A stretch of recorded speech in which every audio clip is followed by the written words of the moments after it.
Сауд Арабиясы Кыргыз Республикасына ажылык сапар үчүн бөлүнгөн орундардын санын көбөйттү. 2022 жылы 2766 орун бөлүнсө, быйыл 6000 орун берилген.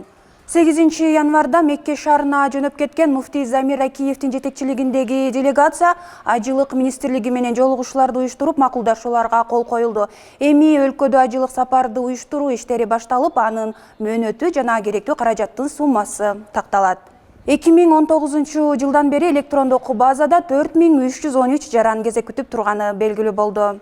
Былтыркы маалыматтарга таянсак, ажылык сапардын акысы бир адам үчүн ошол кездеги көрсөткүч менен 371 миң сом же $4,500 деп бааланган.